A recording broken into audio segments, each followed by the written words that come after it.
Hello, welcome everyone. So, welcome to Research Insights with Elite Mind Academy, our weekly live chats with me and Valentina, where we're discussing variety of topics from organizational well-being industry and usually covering topics that stay behind the closed doors. So, welcome. And this time we are talking about long-term absences due to mental illness. Valentina, hello. Would you like to Hello. share a little bit more and introduce our topic? Yeah, sure. So welcome everyone. And before we get going, just to say that if you have any comments or questions, please do use the comment function so that we know and we can respond to them here and now. So I guess to introduce this topic, it might be useful to share a couple of statistics. So when we think about absence from work because of mental health, I think it's important to think about this with regards to, well, we can make comparisons with physical health. So we can see that there's a huge number of people who will still come to work and still try and do their work and be productive while ill. And that's the same for physical and mental health. So, as an example, almost half of workers, so about 46%, say they've worked in recent months despite not feeling physically or mentally well enough to perform their duties. And that's a really, really huge proportion, especially when we think about the cost of that. So, the annual cost of presenteeism, so turning up to work even when you're sick, is it's about 28 billion pounds. And the annual cost of staff turnover is about 22 billion, and the annual cost of absenteeism is about 6 billion. Now, when we think about that in terms of mental health specifically, there's actually quite a lot that can be done to change this and to positively affect it so that it doesn't have these great costs. And so things like introducing workplace interventions, so employee screenings and care management, and, we would say as well, changing the actual structure of how you're working so that it can act as a preventative rather than only acting when symptoms or mental health turns into mental illness. That can have a huge impact in reducing these costs. And even things like, investing into support for employees, so in employee assessments and investing in treatments for anything that comes up. There's been an economic model made whereby if we think about a company that's got 500 employees, where 2/3 of those employees are offered this kind of assessment and follow-up treatment if necessary, an investment of around £20,000 will result in a net profit of around £80,000 over 2 years, which is quite a big difference considering the substantial cost of these things. And even things like promoting well-being at work through personalized information and advice, doing risk assessment questionnaires, seminars, workshops.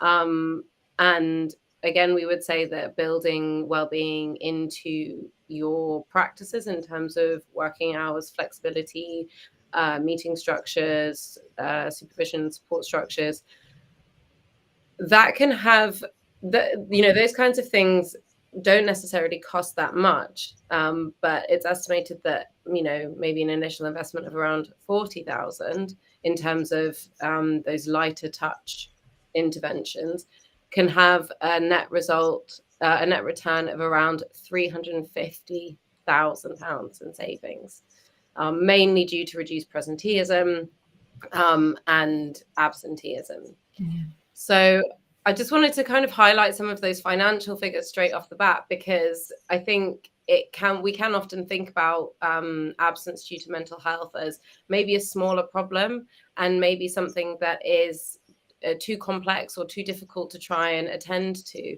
But actually, it's something that we can have really profound effects on if we do choose to invest and we do choose to shine a light on it within our organizations.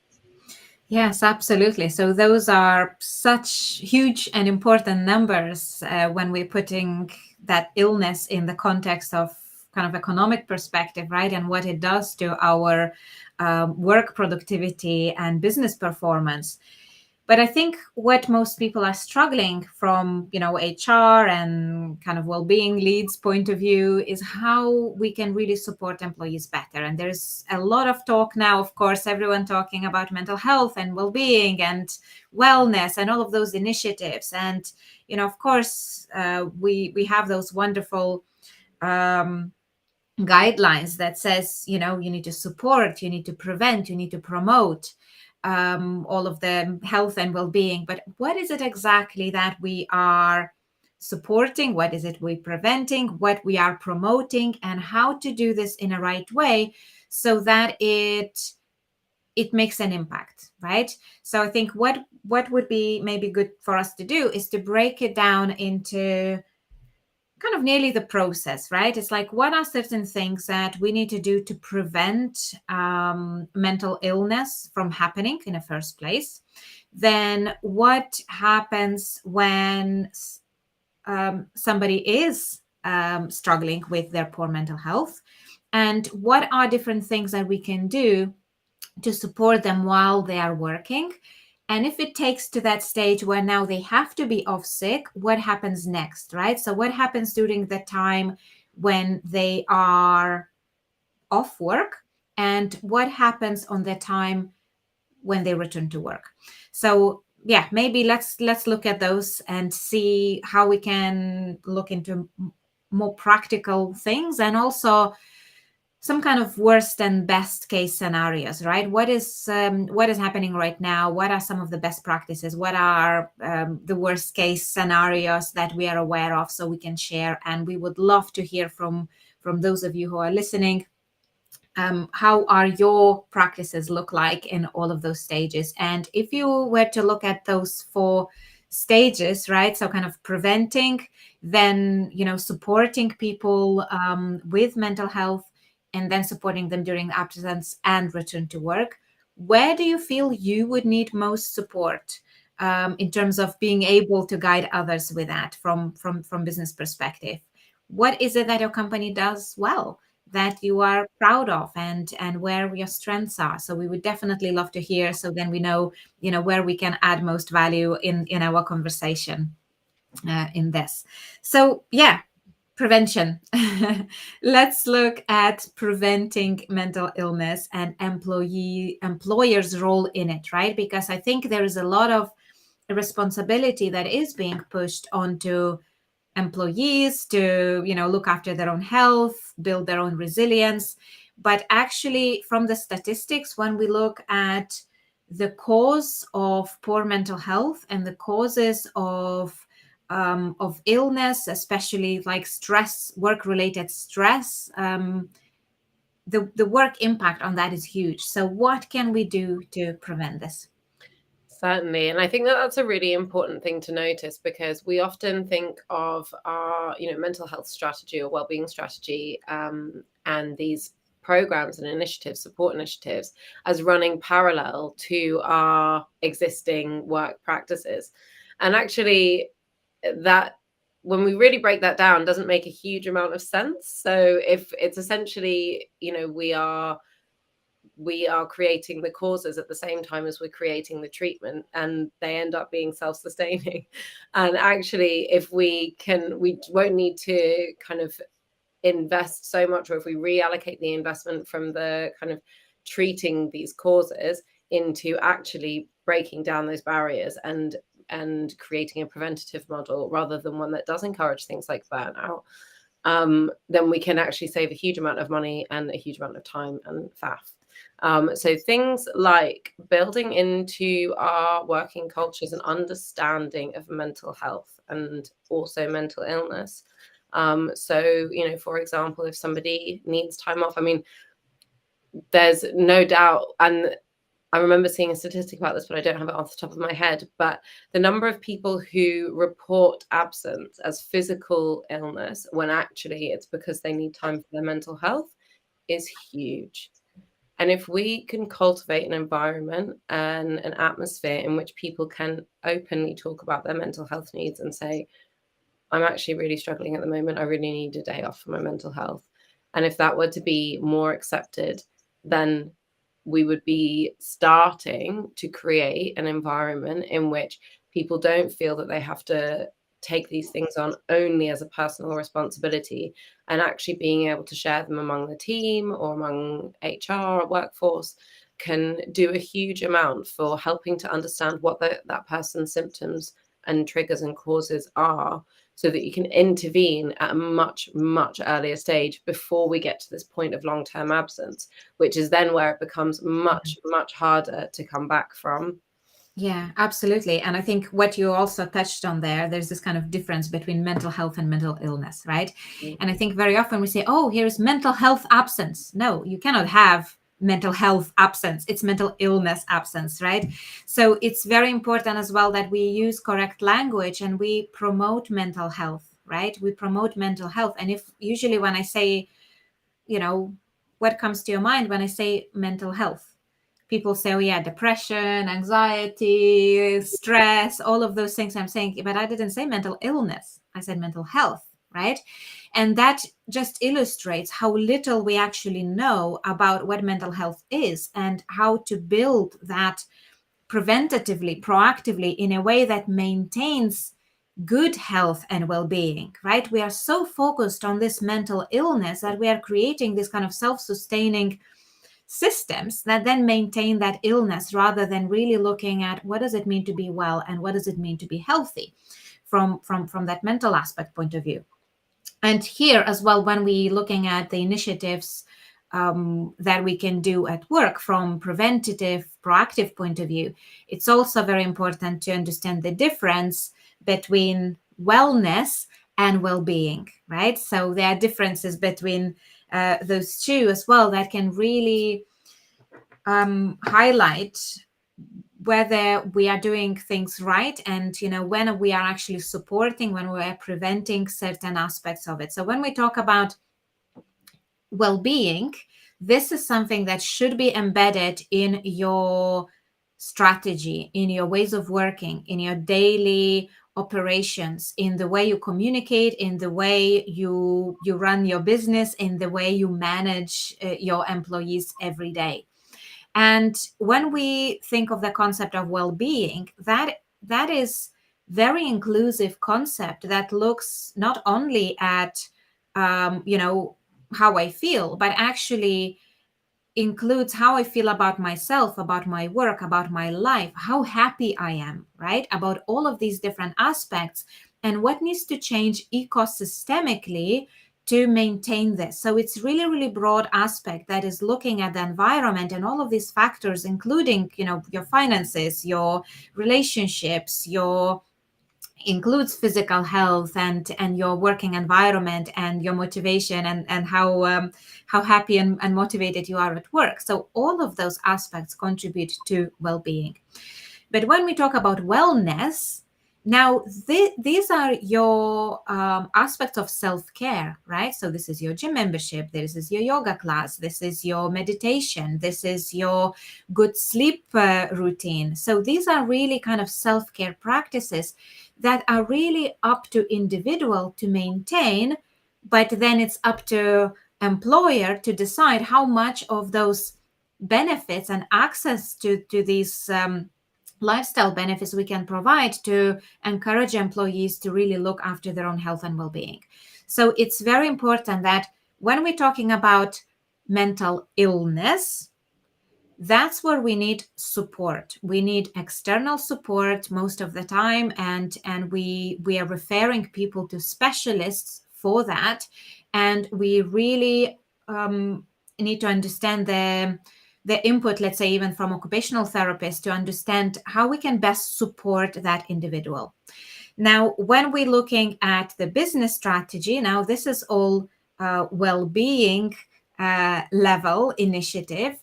And this is very much preventative, right? So how can we prevent this from happening? What are the risk assessments that we can do? How can we outline our policies and procedures in a right way? How can we really create those safe working environments to prevent that illness? And then when we look at wellness, now what are self-care initiatives that we can promote and how we can provide access to those for employees, so can really they maintain their emotional and physical fitness levels here at this level.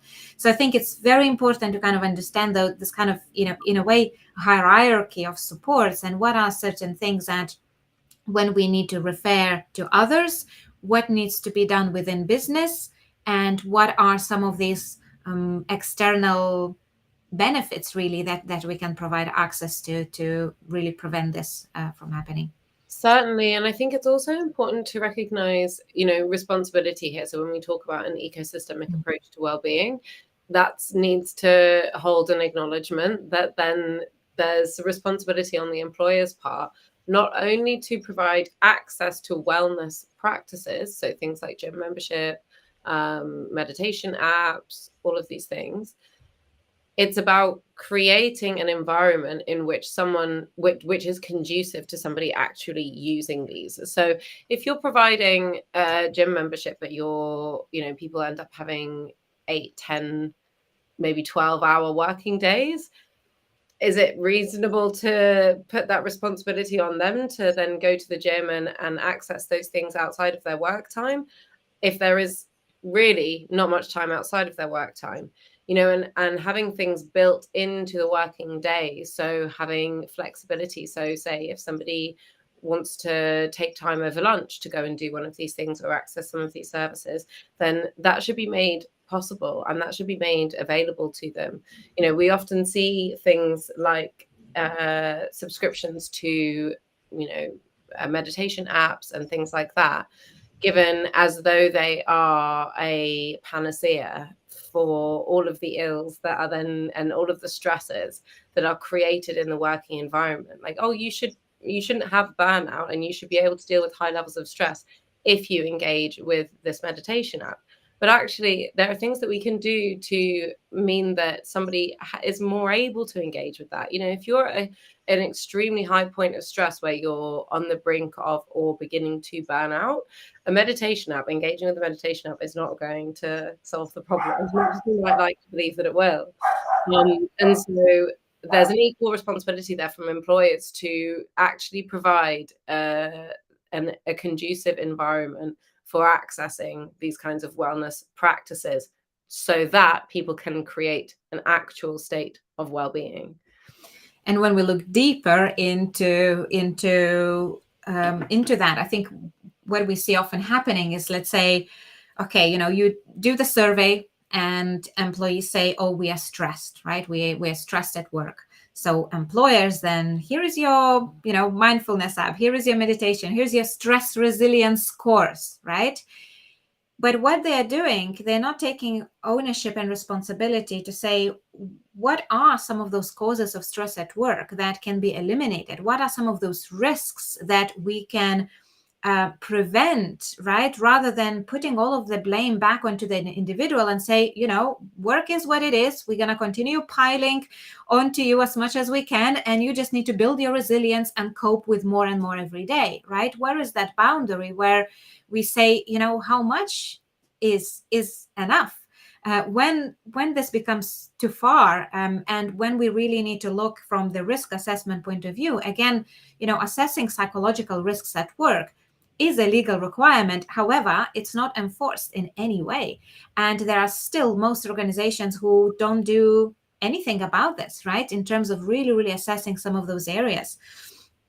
Right, we see a comment here saying that most of this is ideal, but most of the time the daily office workload does not allow you to use a lunch break for the gym if you have one. Yeah, exactly. Like, it's all very well to even say we have a gym, we have yoga, we have all of those aspects, but unless it's actually included into your working day and you are allowed to use those things in your working hours, as well as creating space, even, taking longer breaks and working in flexible ways to utilize this, then we're actually wasting our money for paying for those in the first place, right?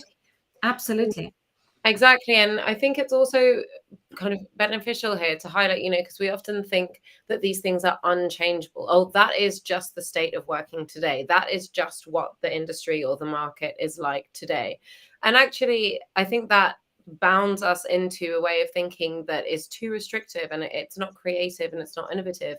You know, those figures that I highlighted at the beginning about how much money can be saved by investing quite a small amount into employee well-being, that shows you that it's not impossible. It's not that, oh, you just have to work that hard and that many hours to make the profit. That profit is being chipped away at by the absences, the presenteeism, and the long-term, especially long-term absences as well. And Yeah. so, if we are to say, for example, invest in a salary for one extra person on a team a team that is overworked and overloaded, the reduction in workload overall will mean that that salary most likely will be made back from reduction in presenteeism, absenteeism, and potentially associated costs with then providing interventions for somebody's mental health. Absolutely, and those workloads are sometimes unmanageable, and reality is how it is. However, we can definitely streamline some of our operations. We can definitely create better ways of team management. So, for example, not having enough of leadership training for managers results in micromanaging and actually adding extra unnecessary workload instead of actually creating an environment of safety and trust where leaders can be a little bit more hands off and actually focus on running the business, and employees can step up and have more freedom to work on their own terms, on their own ways, because they're not really being micromanaged, right? So even something like this, if we are realizing that there are some of those causes of stress, what can we do to eliminate those and really take responsibility for creating that healthier business working environment? So that's from kind of prevention point of view. Now let's say somebody is ill, right? So first of all, how to identify it in the right way, when to identify it, and once we identify it, once we identified it, how can we support this better? So I think first, I would say that it's very important to know when we should be identifying those struggles with poor mental health. And at the point of recruitment is not the right time, right? I think it's very important that we want to be inclusive, we want to be open, we want to be non-judgmental. And actually, there is a huge impact on our attitude to that person if we know that they actually even have a history of past mental illness. So most people are being rejected during recruitment process if they open up about some of their struggles. And also within businesses, when people open up about some of their mental illness, 9% of people actually seen demotions. Some of them even lost their jobs because simply it's this huge discrimination around mental health that we are still not talking enough about, right? We're talking about mental health stigma, but actually we're not addressing enough the discrimination that people who are suffering with poor mental health are actually experiencing in workplace, but in our society in general. So definitely the starting point is making sure that we're actually not allowing that discrimination to happen by simply not asking those questions at the point of recruitment, right? But at the same time, not putting away people who might be prone to some of this illness from applying, because they might be amazing employees if we create for them supportive environment. And we can just definitely have make it very clear in our websites and our materials and our brand communications that we are the company who proactively supports people's mental health and invests in building that, and we have support available if you need it. So just declaring that really is really attractive to employees.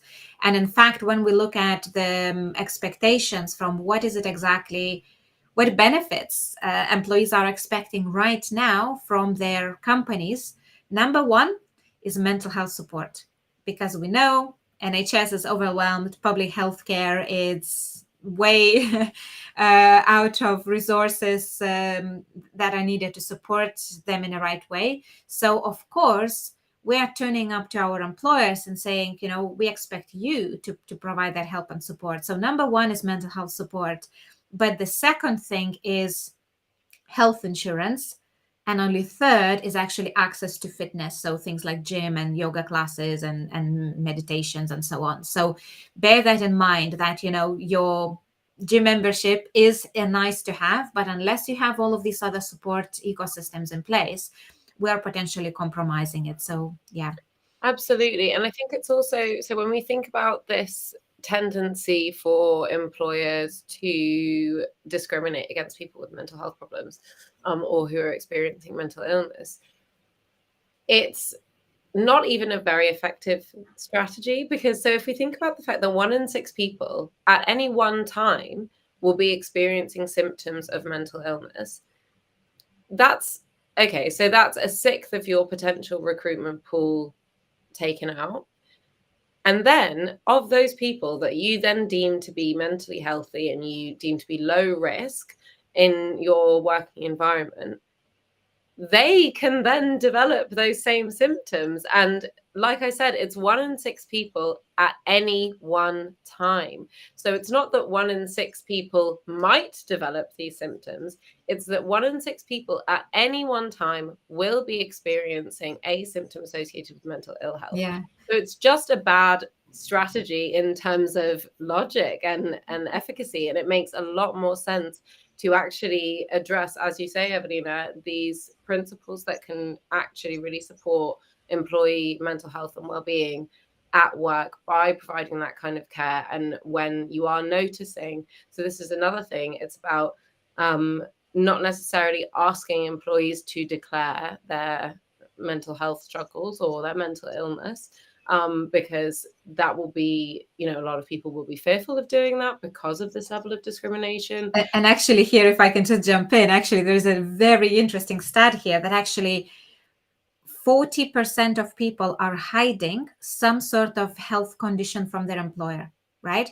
And this is huge. And this might not be, there are some people who are actually living with chronic conditions, migraines, pains, and so on. But there are some people who are just simply living with some other, mental health struggles that are not necessarily to the point that they need to be off sick or that they are not able to work, but actually they are hiding because of that fear of that discrimination, of the lack of support, and so on. So yeah, just to kind of back up that with a number, with what Valentina was saying. Thank you. Yeah, exactly. And that's extremely useful to know. So, asking employees to declare and highlight their mental health issues or mental illness, if it gets to that point, again, is not particularly effective. So people will be hiding things like this for fear of discrimination. But also, if we imagine that somebody is in a state in which they are experiencing poor mental health, the anxieties and fear around that kind of vulnerability to then talk about it,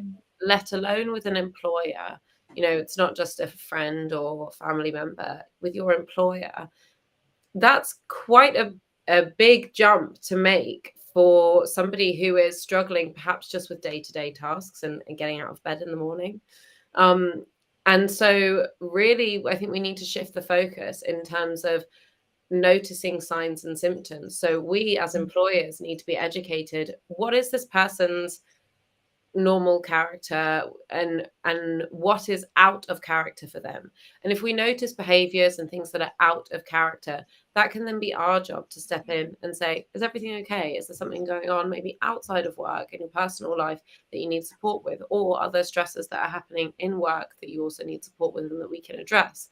So, and also, being well educated and trained enough, as you say, training managers, training senior leadership to understand mental health and how it presents at work, understand those symptoms and what they look like, then we're at a much, much higher advantage to be able to intervene before things get too serious.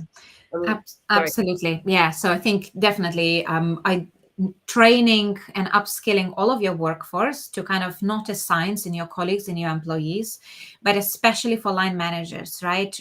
We need to be able to to notice and understand what mental illness is, and when we're noticing some of those signs of risk. And very often we are just kind of keep saying to people like, oh, if you need help, that just reach out, just come over to us, just reach out if you need help. But that's not good enough. We cannot just keep telling people to reach out.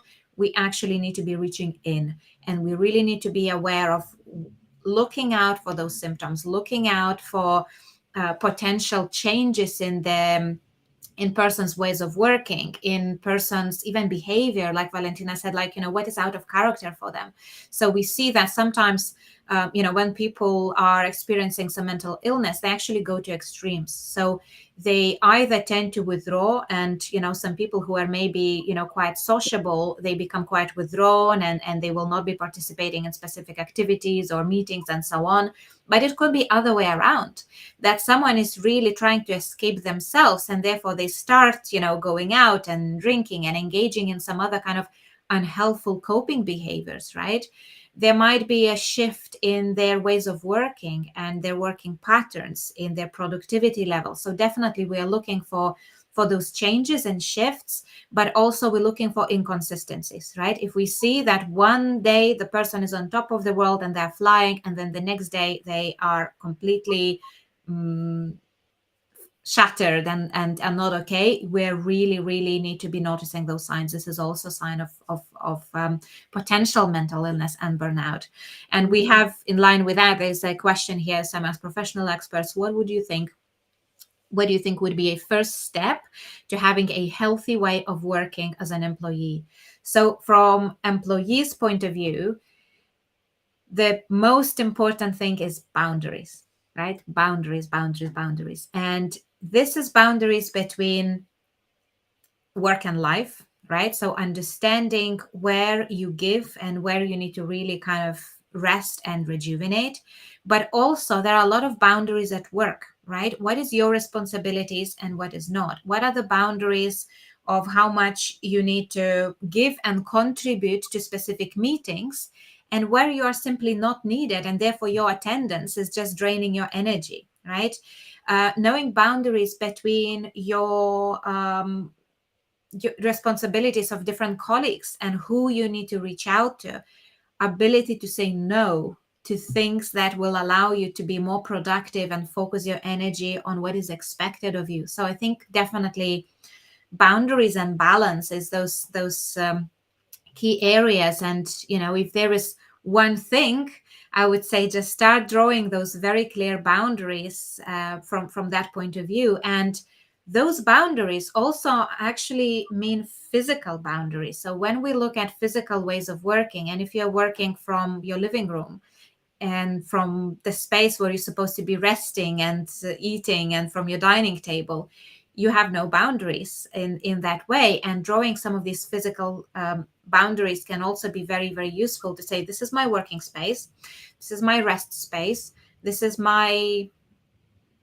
whatever other activities that you are doing, actually having separate physical space for that. And especially now as we are working remote, those boundaries are being blurred, but we can restructure them. And sometimes people don't have separate office, let's say at home, and working from their bedrooms and living rooms, but there are things that we can do to still draw those boundaries, right? Even if you are working from dining table, maybe you just sit the opposite way. So the way you see your environment when you are working, when you are in that productive mode, is different to when you turn around and you face, I don't know, the garden door, right, where it's a different view that you are seeing. So definitely boundaries is the most important first step that you can do to kind of start to regain that control.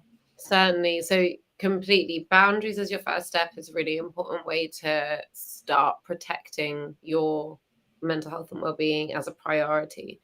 And another thing that can be useful as well is, when we think about and we ask people, actually, and what's coming up a lot in our research at the moment about workplace well-being, is that when we are in really stressful work environments, and potentially it might seem like there's going to be a while for that to change, or it might not be in the foreseeable future that we can change that as employees, the thing that gets us through across the board is good, strong, personal working relationships with our colleagues. So starting to ask your colleagues how they're doing, like what's going on in their personal lives, and sharing maybe with them something that's happening in your personal life if you're feeling low or you're feeling good, and why. Things like having shared lunches if you can. I don't understand that sometimes also you might want a bit of space and that might be a boundary for you. That's fine.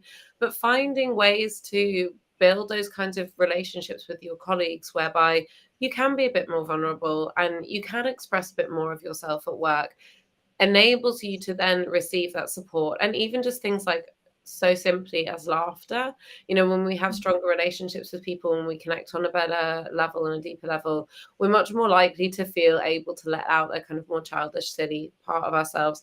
And laughter, being able to laugh regularly is such an incredible stress relief. I think I heard a statistic recently that children laugh around 400 times a day, young children. And I think that's amazing. That's we should all be aiming for that. Adults laugh around a maximum, I think around the top end is about 14 times a day. And I don't And know. even if we ask audience, right, like most of the time, like sometimes when we run events and so on, we ask like, when was the last time you like really laughed, right? And like, some of these, it's not just kind of smiling and little joke, but when you really kind of had this kind of belly laughter, right, when you can really have a good fun and you really really enjoy yourself, it's so important. And actually most of us don't even remember, like, oh, I don't even remember when was the last time like I really had fun, I really could just really laugh well. Yeah, absolutely. And so that's really important. Just start noticing those things, just start looking at your behaviors and your experience and your habits, and just start noticing, like, when was the last time I really laughed? And if that was a while ago, if it's not something that happens in your day-to-day life, start thinking, okay, why? Like, is there something that I can shift in myself that's a bit more playful, that can be a bit more open to that childlike self, to being silly, to not taking things so seriously? And if we can start making those shifts, then I think that can be a really nice way of not only changing things for us, but shifting the working dynamic among our peers and our colleagues as well, Mm. which can be really, really quite profound. And, we often talk about atmospheres and cultures trickling down from the top, and that is definitely very prevalent. But we can also feel these things come up from the bottom as well. If we have a really strong working culture and kind of camaraderie, then that does permeate and it does shift the environment and the dynamic. Absolutely. So yeah, so we looked at the culture and the environment and support, how we can prevent some of this poor mental health from developing in a first place.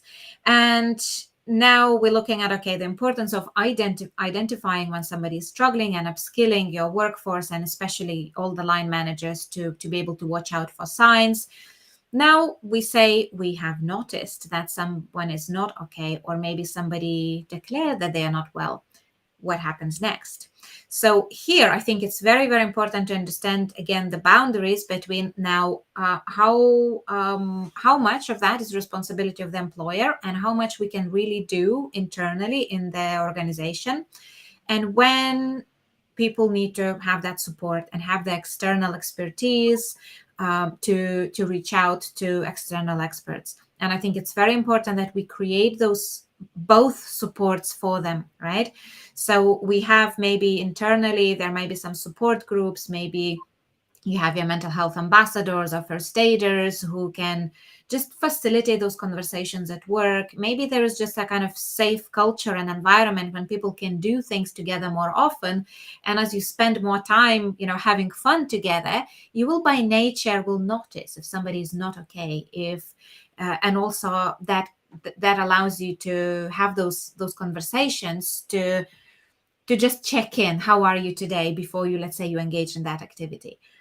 But also we cannot expect employers to, and all the managers now suddenly to become qualified therapists and start really providing all of that personal one-to-one support to those who struggle.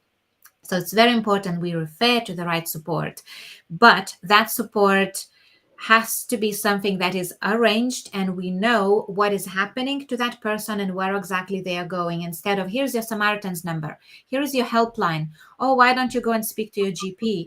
Because that is not a support at all. That's all the same things that people are able to find on, Google up and find, right? So if they haven't gone there, if they haven't got that support, we really need to create a link with a specific provider that we can refer them to, and they can follow up with that individual, right?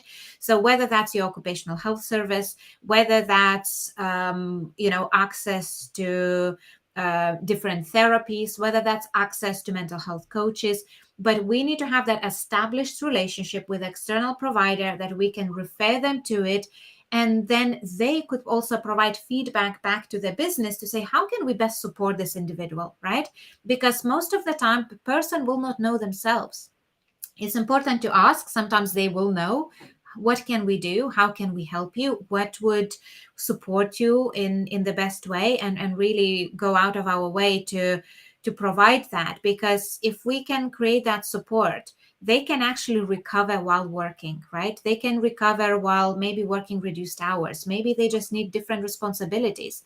Maybe if someone is in customer facing role, they would be very happy to do some back admin for a couple of months or weeks, right?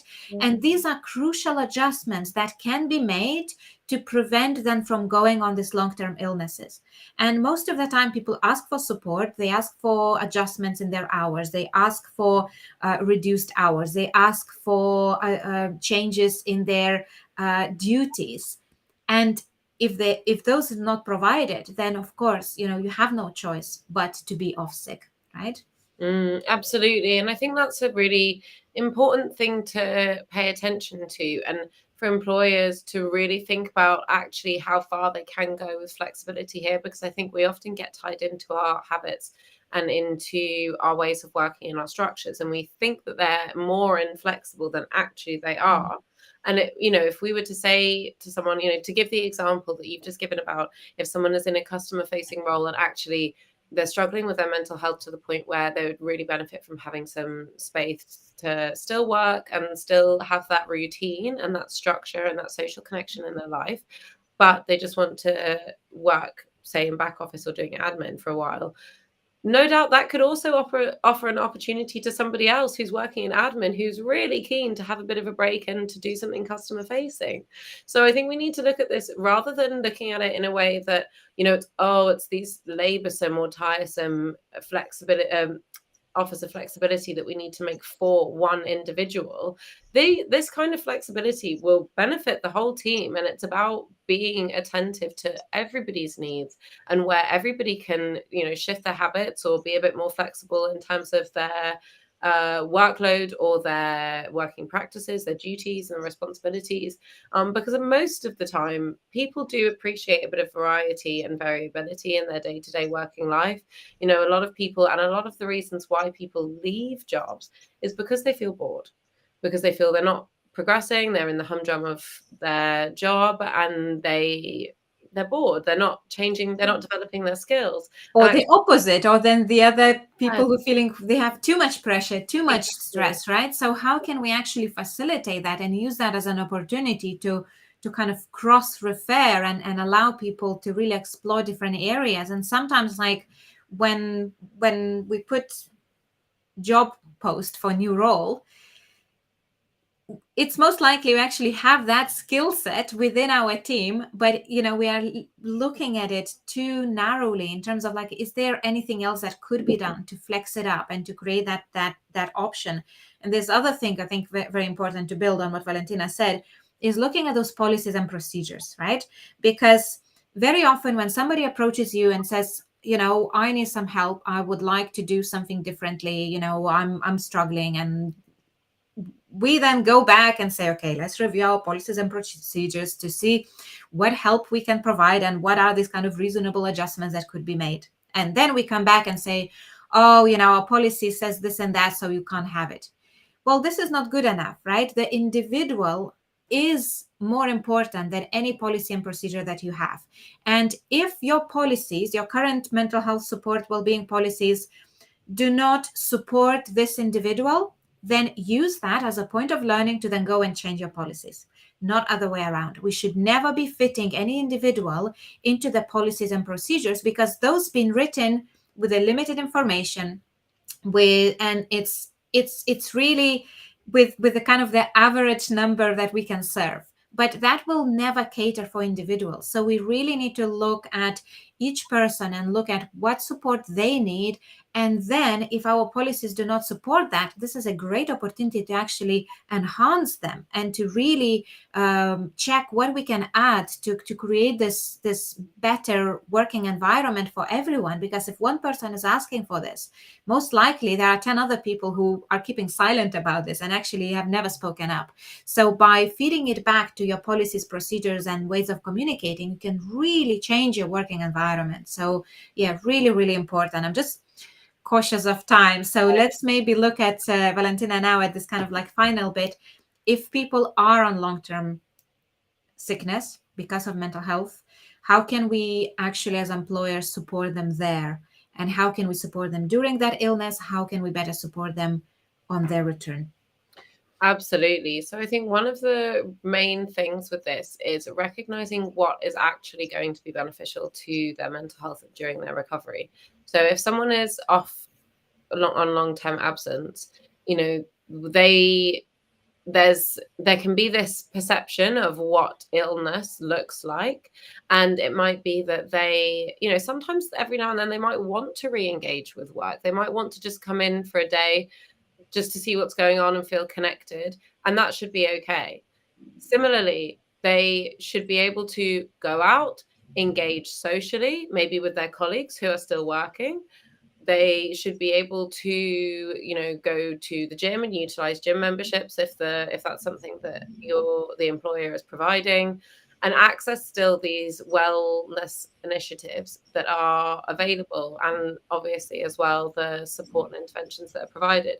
But I think it's important to recognize here, you know, when we think about, and you know, you mentioned this earlier, Evelina, but when we think about illness, we have this idea of, oh, if you're off work, you must be bedbound and completely incapable of even doing anything for leisure.